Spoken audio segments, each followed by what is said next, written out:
राहु और मंगल अगर आपके चार्ट में पंचम भाव में युति कर रहे हैं तो इस युति का किस प्रकार का परिणाम आप लोगों को देखने को मिल सकता है, इसके बारे में हम विस्तार से चर्चा कर रहे हैं। राहु और मंगल जब भी पंचम में होंगे तो ऐसे जातक का ध्यान केंद्रित कभी नहीं हो सकेगा। ऐसा जातक पढ़ने में बहुत ज़्यादा तेजी से पढ़ेगा लेकिन चीज़ों को लंबे समय तक याद नहीं रख सकेगा कभी भी। ऐसा जातक बहुत जल्दी समझेगा चीज़ों को और वो अपने एक आत्मसात नहीं कर पाएगा मन के अंदर कभी कभी, तो ये उसको सबसे बड़ी दिक्कत आती है। इस प्रकार के जातक कोई मैकेनिकल इंजीनियरिंग या रक्षा से संबंधित जो भी हमारा फील्ड है या खेलकूद हो गया, इस प्रकार के क्षेत्रों में ज़्यादा अच्छे से ये लोग परफॉर्म कर सकते हैं। इंजीनियरिंग वगैरह है तो ऐसे क्षेत्रों में इनको ज़्यादा से ज़्यादा पढ़ाई करनी चाहिए, ऐसे क्षेत्रों की तरफ इनको ध्यान देना चाहिए।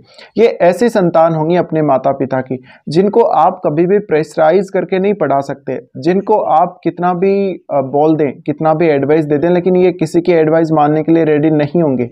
अब राहु और मंगल का पंचम भाव में कंजक्शन होने से मन में एक विचारों का तूफान सा खड़ा हो जाता है, मन बहुत ज़्यादा अधीर हो जाता है, फैसले लेने में भी जातक बहुत जल्दी करेगा और फैसले गलत भी होंगे तो उसको इमोशनली बहुत ज़्यादा हर्ट होगा, जातक को बहुत ज़्यादा एक शॉकिंग स्थिति आएगी कभी कभी। और ऐसे जातक के प्रेम संबंध बहुत ज़्यादा बनेंगे। ऐसे जातक को यौन सुख की लालसा या दोस्ती की लालसा या कह लें धन प्राप्त करने की लालसा या पढ़ाई में बहुत कुछ करने की लालसा रहती है, लेकिन वो उस वे में परफॉर्म नहीं कर पाता वहाँ पे, क्योंकि मंगल और राहु मिलकर दोनों ही माइंड को बहुत ज़्यादा अनस्टेबल कर देंगे। आपका जो लेवल रहेगा सेटिस्फेक्शन का वो कभी भी एक छोटा लेवल नहीं रहता और बहुत ज़्यादा आप ऐसा सोचते हैं जो अचीव नहीं कर सकते आप लोग। तो ऐसे जातकों की जो भावनाएं होंगी वो काफ़ी दृढ़ हो सकती हैं, इनका दृष्टिकोण बहुत दृढ़ होगा किसी भी मामले में, लेकिन इनका अगर ये डिसीजन चेंज करते रहे बार बार या अगर ये एक जगह स्टेबल नहीं रहे तो इनको ज़्यादा दिक्कत आ सकती है। राहु और मंगल का पंचम में कंजक्शन है तो संतान को लेकर विशेष रूप से दिक्कत आएगी। या तो संतान के साथ संबंध बहुत ज़्यादा बिगड़े हुए रहेंगे, संतान की जब प्राप्ति होगी तो संतान की प्राप्ति के समय बहुत ज़्यादा इश्यूज आएंगे। संतान में जैसे हम बोल सकते हैं अबॉर्शन वगैरह हो सकता है या संतान की हेल्थ अच्छी नहीं रहेगी या कुछ तो इस प्रकार की समस्या जरूर होगी। इसके अलावा संतान के साथ अक्सर आगे चलकर आपको डिस्प्यूट का सामना करना पड़ेगा। ऐसे जातक अपने आप से भी बहुत ज़्यादा एक्सपेक्टेशन रखते हैं और दूसरों से भी। इस प्रकार के जातक कुछ स्पिरिचुअल प्रैक्टिस या तंत्र मंत्र या ज्योतिष इस तरफ भी रुझान रखेंगे। ऐसे जातकों को उन फील्ड में जाना चाहिए जहां पे बहुत क्विकली डिसीजन लेना हो और काम को बहुत क्विकली अंजाम देना हो। ये युद्ध क्षेत्र या मिसाइल से जुड़े हुए क्षेत्र या इस प्रकार के जैसे मैंने बोला रक्षा क्षेत्र से जुड़े हुए मामलों में बहुत ज़्यादा सफल हो सकते हैं। ये स्पोर्ट्स में बहुत ज़्यादा सफल हो सकते हैं। कभी कभी इस प्रकार की स्थिति में जातक जो ऑनलाइन गेमिंग है उसमें भी बहुत अच्छे से पार्ट लेता है और ये काफ़ी ज़्यादा टेक्निकल लेवल पे सुदृढ़ होते हैं, बहुत ज़्यादा अच्छे होते हैं टेक्निकल लेवल पे, तो इनको टेक्निकल फील्ड भी सूट करेगा, इंजीनियरिंग का फील्ड भी इनको सूट करेगा। साथ ही अब देखिए आपका जो पंचमेश है वो कौन है और कौन सी राशि में ये राहु मंगल का कंजक्शन बन रहा है, ये देखना बहुत महत्वपूर्ण है।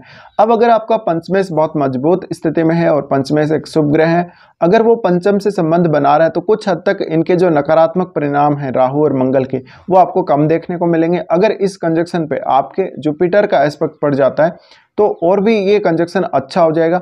लेकिन अगर यहाँ मंगल रेट्रो स्थिति में हो जाएगा, अगर रेट्रो स्थिति में राहु के साथ मंगल बैठा हुआ होगा तो ये ज़्यादा डेंजरस स्थिति बना देगा। इस प्रकार के जातक कानूनी मामलों में फंसे हुए हो सकते हैं, मन में बहुत ज़्यादा असंतुष्टि लिए ये किसी के खिलाफ जब कुछ करते हैं तो सामने वाला इनसे बहुत जल्दी पराजित हो जाएगा, ये किसी को भी मात दे सकते हैं।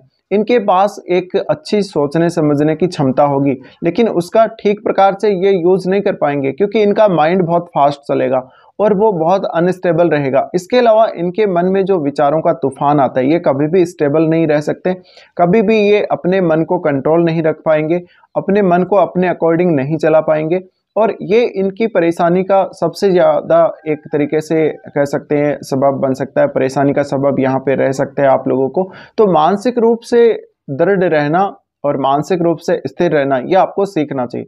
राहु और मंगल का जब भी इस प्रकार से कंजक्शन बने तो अब आपकी कुंडली में मंगल कौन कौन से भावों के स्वामी ये देखना बहुत ही महत्वपूर्ण है क्योंकि उन भावों से संबंधित आपके रिश्तों पर भी इसका प्रभाव पड़ेगा और आपकी संतान के साथ साथ आपकी एजुकेशन लेवल, आपके सेटिस्फेक्शन लेवल, या आप चीज़ों को किस वे में करते हुए देखना चाहते हैं, किस वे में होते हुए देखना चाहते हैं, उसके ऊपर इसका असर पड़ेगा। भावनात्मक रूप से जातक बहुत ज़्यादा मजबूत होगा, बहुत ज़्यादा रिस्की होगा, रिस्क ले सकता है, वो जोखिम ले सकता है, वो ऐसे रिस्की डिसीजन ले सकता है जहाँ पे कोई आपदा के समय बहुत ही त्वरित कार्रवाई करनी होती हो, जहाँ पे जैसे जो अग्निशमन से संबंधित कार्य हैं या कोई युद्ध क्षेत्र या इस प्रकार की स्थिति में, तो ये रणनीति बनाने में बहुत ज़्यादा माहिर हो सकते हैं, ये कार्य योजना बनाने में माहिर हो सकते हैं, बट इनको स्टेबिलिटी की प्रॉब्लम रहेगी। फिर आपको धन संबंधी दिक्कत भी यहाँ आएगी कभी कभी, क्योंकि आप अपने गलत डिसीजन की वजह से या बहुत ज़्यादा जल्दबाजी की वजह से अपना पैसा खो देंगे।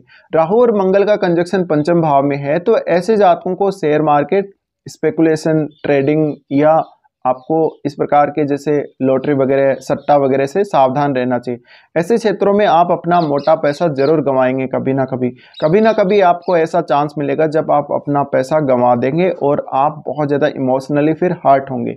इस प्रकार के जातकों को शेयर मार्केट में ट्रेडिंग वगैरह से बचकर रहना चाहिए। इसके अलावा अगर ये लॉन्ग टर्म इन्वेस्टमेंट करें तो इनको ज़्यादा फायदा हो सकता है। साथ ही साथ इनके माइंड की जो पावर होगी वो काफ़ी अच्छी हो सकती है, लेकिन ऐसे जातकों को जब ये अपनी पावर को यूज़ करने के लिए जाते हैं तब इनको वो एक अच्छा लेवल नहीं देखने को मिलता, या हम कह सकते हैं एक सेटिस्फेक्शन लेवल इनके अंदर होता ही नहीं है।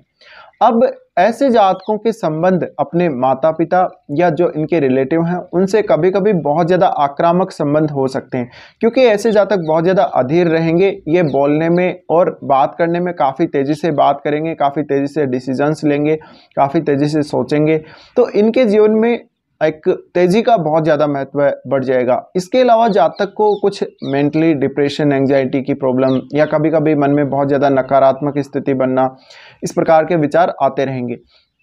साथ ही जातक को इनके द्वारा किया गया कोई भी कार्य जब समय पर होता हुआ नहीं देखने को मिलेगा तो इनके मन में एक अजीब सी फ्रस्ट्रेशन उठेगी और उस वजह से ये कोई भी गलत निर्णय ले सकते हैं, ये अपना खुद का नुकसान कर सकते हैं गलत निर्णय लेकर। इसके अलावा इस प्रकार के जातकों के प्रेम संबंध बनने के बहुत ज़्यादा संभावना है। अगर शुक्र का संबंध भी इस कंजक्शन से बन जाता है तो ऐसे में आपके प्रेम संबंध और भी ज़्यादा रहेंगे और यहाँ तक कि आप किसी के साथ रिलेशनशिप में भी जा सकते हैं, लेकिन आपका कोई भी प्रेम संबंध ज़्यादा देर तक सफल नहीं हो पाएगा। आपके जीवन में बहुत लोग आएंगे, बहुत लोग आपको चाहने वाले भी होंगे, लेकिन उनके साथ आप बहुत ज़्यादा अपेक्षा रख के अपने संबंधों को खराब कर लेंगे। इसके अलावा आप अपनी संतान से बहुत ही ज़्यादा अपेक्षा रखेंगे इस कंजक्शन की वजह से। तो आपकी जो संतान होगी, संतान को बहुत ज़्यादा प्रेशराइज ना करें, संतान को बहुत ज़्यादा डिप्रेस्ड स्थिति में ना लेके जाएं, उनको एक नेचुरल रूप से पढ़ाई करने दें, उनको नेचुरल रूप से रहने दें, तो ये ज़्यादा अच्छा है कहीं ना कहीं। इसके अलावा जातक जब दूसरों के साथ बिहेव करेगा तो उसके बोलने की प्रवृत्ति काफ़ी तेज़ हो सकती है, उसके बात करने की स्टाइल अलग हो सकती है।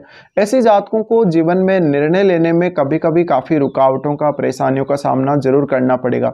अब अगर ये कंजक्शन बहुत ही अच्छी स्थिति में बन रहा है, दोनों की स्थिति काफ़ी अच्छी है, तो कुछ हद तक ये आपको क्रिएटिविटी, नॉलेज के मामले में बहुत अच्छा है। जीवन में आप बहुत कुछ हासिल करेंगे, अपने खुद के बल पे आप एजुकेशन में बहुत कुछ करेंगे, अपनी क्रिएटिविटी का बहुत अच्छे से इस्तेमाल कर पाएंगे, अपनी क्षमताओं को पहचान पाएंगे। आप अपने निर्णय लेने की जो क्षमता है वो आप में बहुत गजब की होगी, लेकिन उसको क्रियान्वित कैसे करना है, उसको यूज कैसे करना है, और एनर्जी को सबसे ज़्यादा जरूरी है बैलेंस करना। एनर्जी को बैलेंस आप कैसे करेंगे जब भी राहु और मंगल का कंजक्शन बन रहा है, तो ये सबसे बड़ी दिक्कत आप लोगों को इस कंजक्शन में आ सकती है। अब हम अगर दृष्टियों की बात करें तो क्योंकि राहु की तो 5वीं, 7वीं और 9वीं दृष्टि होती है, लेकिन यहाँ पर हम विशेष रूप से मंगल की दृष्टियों की बात करें, क्योंकि राहु जस्ट मंगल की पावर को बढ़ाने का काम करता है। तो जो मंगल की दृष्टि रहेगी वो रहेगी सबसे पहले अष्टम भाव पे। अष्टम भाव पे रहेगी तो आपकी अपने ससुराल पक्ष से बहुत ज़्यादा एक्सपेक्टेशन रहेगी। ऐसे जातक कभी कभी रिसर्च में अच्छा कर देते हैं। इसके अलावा इस प्रकार के जातक अकल्ट में बहुत ज़्यादा रुचि रखने वाले होंगे और मानसिक स्थिति इनकी कभी भी स्थिर नहीं रहेगी। मानसिक रूप से हमेशा इनको कोई ना कोई परेशानी या मानसिक स्थिति में बहुत ज़्यादा उतार चढ़ाव बना रहेगा। इसके अलावा ये स्थिति में मंगल देखेंगे लाभ स्थान को। लाभ स्थान को देखने की वजह से जातक को तीव्रता से धन कमाने की इच्छा रहेगी, तेज़ी से धन कमाने की इच्छा रहेगी, तो वो जोखिम भरे कार्यों में अपना पैसा डालेगा और बहुत बड़ा नुकसान उठा लेगा। इसके अलावा ऐसे जातकों का पैसा इनकी जल्दबाजी की वजह से, इनके किसी गलत निर्णय की वजह से खो सकता है। फिर मंगल 12वें भाव को देखेंगे। 12वें भाव को देखने की वजह से आपके जिनके साथ प्रेम संबंध होंगे उनके साथ आपके रिलेशनशिप बनने के चांसेस भी बहुत अधिक हैं। अगर 12वें भाव के स्वामी का संबंध भी अगर पंचम भाव से बन रहा है या सप्तम भाव से बन रहा है तो ऐसी स्थिति जरूर आ सकती है आपकी लाइफ में। तो ऐसे जातकों के एक्स्ट्रा मैरिटल होने के चांसेस बहुत ज़्यादा हैं। ये अपने जीवन साथी से और इवन अपने रिलेटिव्स से कभी भी सेटिस्फाई नहीं होंगे। इसके अलावा जब भी मंगल 12वें भाव को देख रहे हैं, ऐसे में कहीं ना कहीं आपको कुछ कानूनी मामलों का सामना करना पड़ सकता है। पुलिस वगैरह में आपके ऊपर केस हो सकता है। कभी कभी ऐसे जातक बहुत आक्रामकता की वजह से किसी कानून के विरुद्ध या किसी नियम के विरुद्ध काम कर देंगे, जिसकी वजह से इनको काफ़ी नुकसान झेलना पड़ेगा। तो ये कुछ रिजल्ट्स हैं जो आपको राहु और मंगल के कंजक्शन के पंचम भाव में होते हुए मिलते हैं। फिलहाल इस वीडियो को देखने के लिए धन्यवाद।